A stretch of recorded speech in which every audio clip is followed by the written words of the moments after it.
Hello, this is Mr. Chernov. Welcome to Math Circles. I'm going to do example number 1. The topic is mathematical induction. So, using mathematical induction, prove that 1 plus 2 plus 3 plus etc. plus n is equal to n times n plus 1 over 2.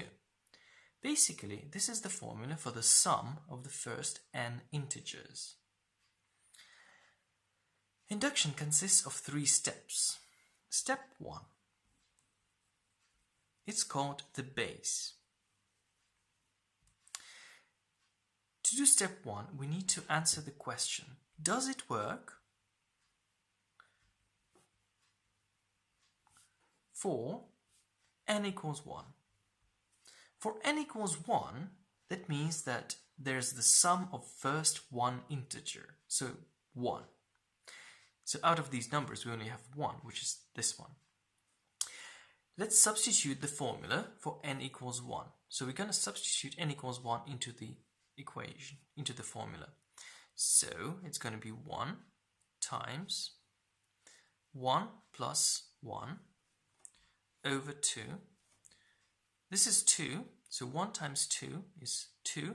2 divided by 2 is 1. So it does, yes. Yes, it does. So this base step, or step 1, is good. It's good to go. Step 2, this is the assumption step. We assume that the formula is true, that it is true for n. Okay, so we haven't proved that this formula gives the sum of the first n integers, I mean positive integers of course, but we assume that it is true. Now, if it is true for n, we need to prove that it is true for n plus 1. Assume that it is true for n and prove that it is true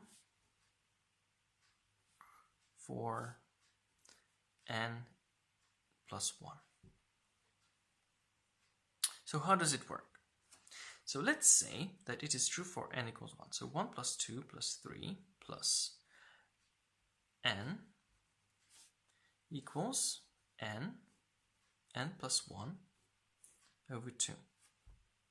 If we add another number, we add the next number after n is n plus 1, so it's going to be n1 plus 2 plus 3 plus etc. plus n plus 1.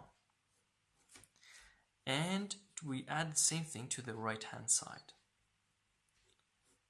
2 plus n plus 1. Okay, fair enough. So on the right hand side, we need to obtain an expression which is similar to this, but with n plus 1 instead of n. So let's see.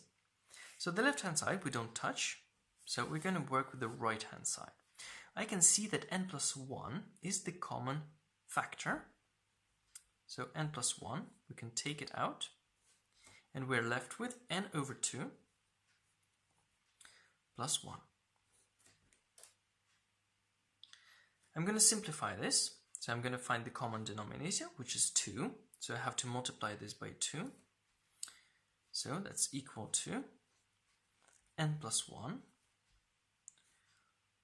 n plus 2 over 2, which simplifies to n plus 1, n plus 2 divided by 2. Let's look at this expression. But this expression is exactly this expression if we substitute n plus 1 for n. So, if we substitute magnitude n plus 1 for n into n plus 1 over 2, we get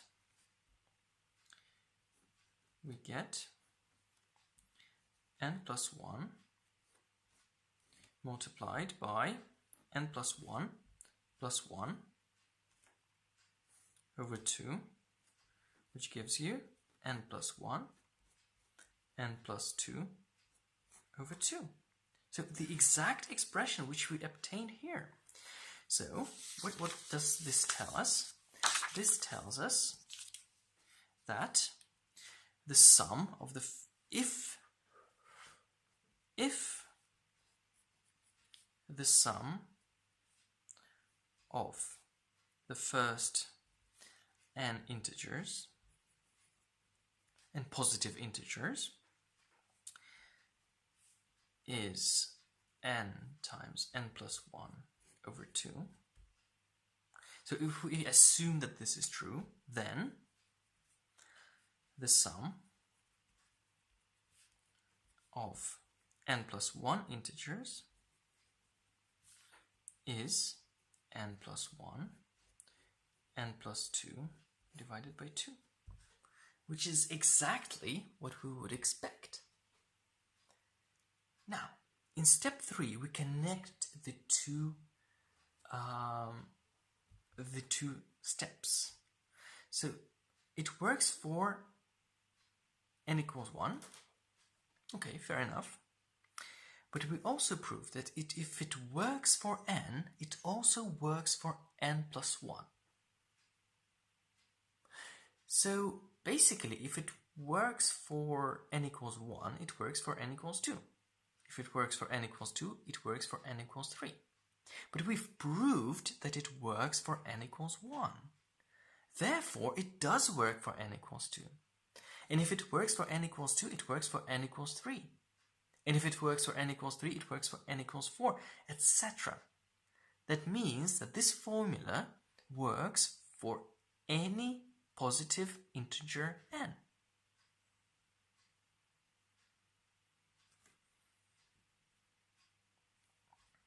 So, let's quickly go through the steps. Step 1 works for n equals 1. Step 2. Assume it works for n.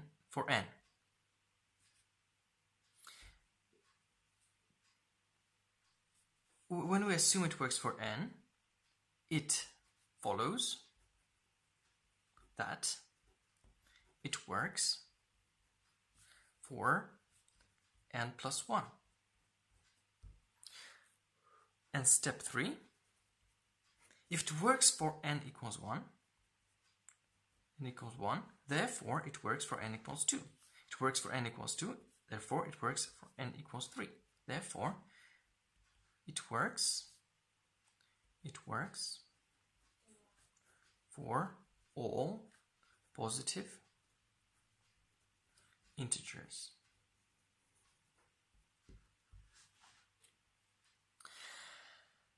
I have to say that the method is quite simple, but it's very hard to get your head around these things.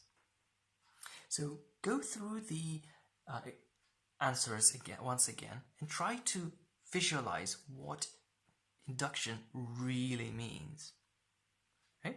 Thank you for your attention. Bye.